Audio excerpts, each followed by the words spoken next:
আমার কথাটা এই অংশটুকু যুবক যুবতীরা খুব ভালো করে শুনেন।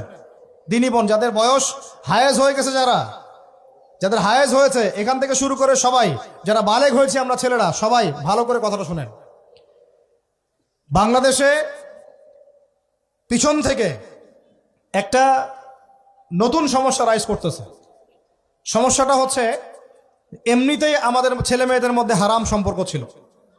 এর স্কুলে কলেজে বিশ্ববিদ্যালয়ে যাচ্ছে, ফ্রি মিক্সিংয়ে পড়াশোনা করছে, বাসায় পর্ন দেখছে, ওখানে গিয়ে মেয়ের সাথে হারাম সম্পর্ক হচ্ছে, তারপরে প্রেমের সম্পর্কের নামে জেনা হয়ে যাচ্ছে, জেনা হওয়ার পরে ছেঁকা খেয়ে মাদক, তারপরে গান বাজনা বাদ্যযন্ত্র ইত্যাদি ইত্যাদি, জীবনটা শেষ। এদিকে ওই ব্যভিচারী মেয়েরা কারো কারো ঘরে যাচ্ছে, দাঁড়ান আমাকে বলতে দেন, ব্যভিচারী মেয়েরা কারো কারো ঘরে যাচ্ছে, ওদেরকে নিয়ে আপনারা আবার সংসার করতেছি। এই হচ্ছে না সিচুয়েশন।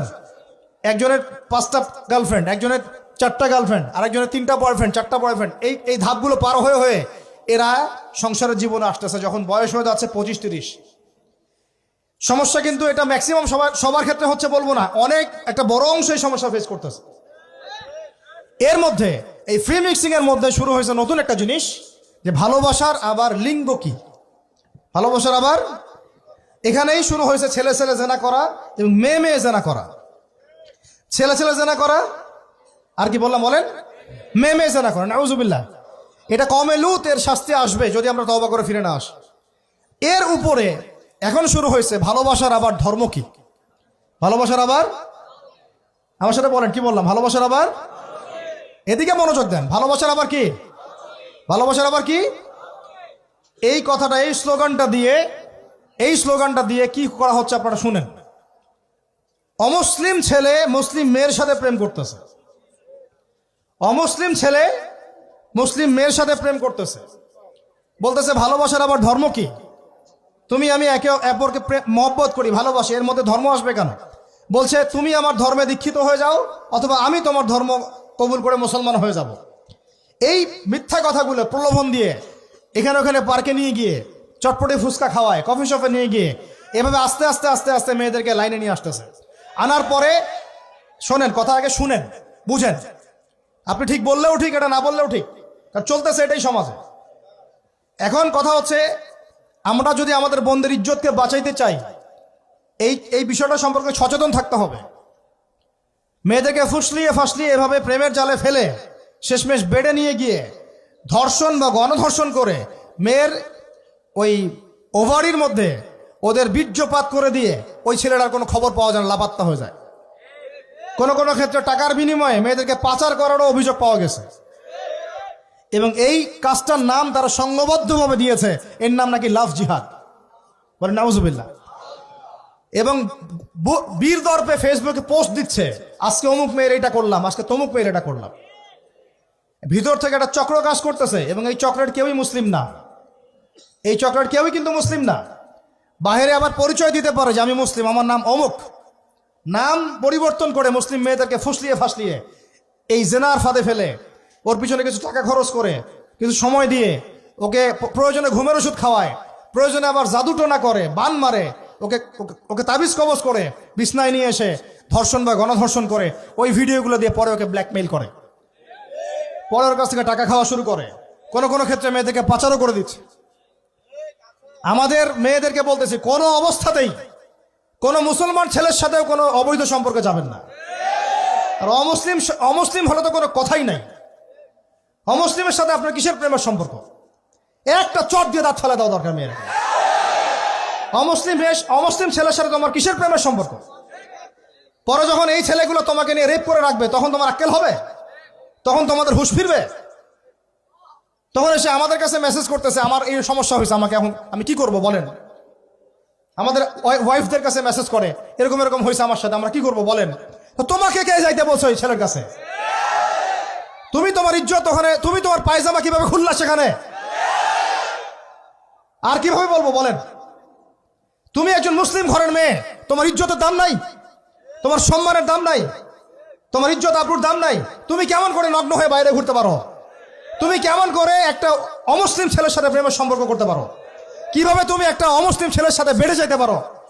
তার সামনে তোমার পায়জামা কেমন করে খুলতে পারো তুমি? আমার ল্যাঙ্গুয়েজ আপনি রাগ করেন না, আমি খুবই ফেড আপ এদের উপরে। একটা মেয়ে একটা মুসলিম ছেলের কাছেই তো যাইতে পারবে না অবৈধভাবে। যাইতে হইলে তোমার শর্ত তিনটা: বিয়ে করতে হবে, বালেগ হইতে হবে, সাক্ষী থাকতে হবে, মোহর দিতে হবে, তারপর যাইতে পারবে তুমি। মুসলিম তো মুসলিম করতে করতে এখন অমুসলিমদের সাথে প্রেম করা শুরু করছো। আর যখন অমুসলিমদের দ্বারা তোমরা ধর্ষিত হচ্ছ, তোমাদেরকে পাচার করতেছে, তখন বলে এসে আমাদের কাছে চিঠি লেখো যে আমরা এখন কি করব। এদের কি ভাই ইয়া নাই? বাসায় কি বাবা নাই? বাসায় ভাই নাই? এই চক্র থেকে সাবধান থাকেন। আর আমাদের সমাজে যারা দায়িত্বশীল, রাষ্ট্রের যারা দায়িত্বশীল, যারা উপরের লেভেলে আছেন, এই বিষয়গুলোর উপর কঠিন দৃষ্টি দেওয়ার জন্য আমি রিকোয়েস্ট করব। আমরা কিন্তু কোনো ধর্মের মানুষের সাথে কোনো দ্বন্দ্ব চাই না। চাই আমরা যে 50-60 বছর থেকে একসাথে বসবাস করতেছি, আমরা কি কোনোদিন কারোর সাথে মারামারি করছি?